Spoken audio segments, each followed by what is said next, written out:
experience all starts in the alpinism? Sure. Yeah, so my name's Andrew. I'm 28 years old. I come from the US. I live in New York now.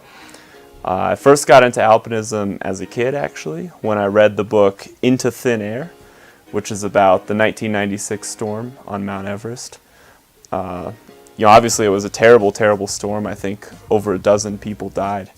But I found it absolutely fascinating that people would put themselves through this just for the experience of being in the high mountains. And so after that, I really made an effort to go hiking and mountain climbing in the eastern United States. And just since I graduated school and have been working, I've just been trying to build to bigger and bigger mountains. Can you please tell your experience to climb the Peak Lenin? How it was, how long time did it take? I'd heard that Peak Lenin was a cool mountain to climb because it was over 7,000 meters, yet it was fairly easy to get to, fairly non-technical, so I thought it would be a great introduction to high altitude mountaineering. So I came in early July to Osh, came to Lenin.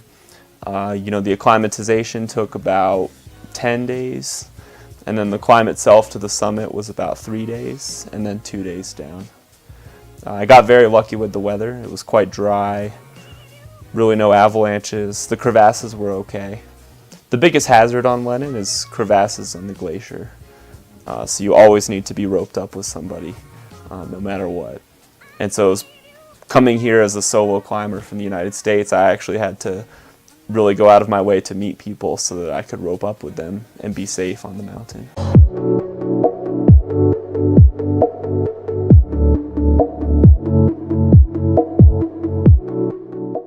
You also climb in the Khan-Tengri, and can you tell you also about that, your recommendations and your experience? Sure.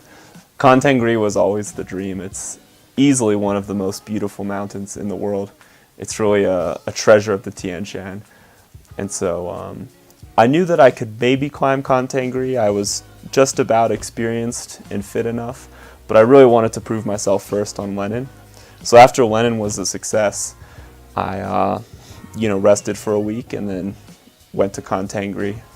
Khan-Tengri is it's a very different mountain from Lenin.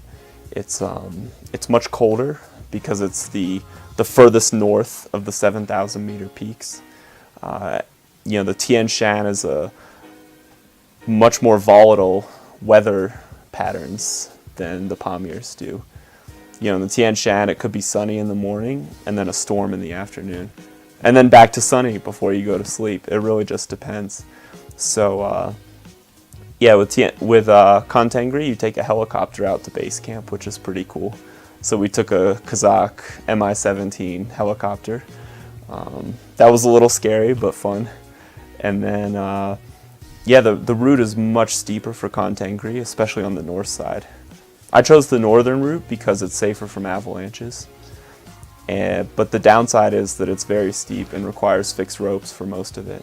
Plan for the last few years, what kind of mountains you want to climb, and which country you want to visit? Yeah, so I've always wanted to go to Pakistan, to the Karakoram. I think that's probably the most impressive mountain range in the world. It has 8,000 meter peaks like K2, Broad Peak, Gesherbrum 1 and 2, but there are just countless others that you've never heard of. And so I think it would be really cool to climb, 6,000 or 7,000 meter peaks in that area. Wish you luck with your plans. Thank you for having me. Awesome. Thank you.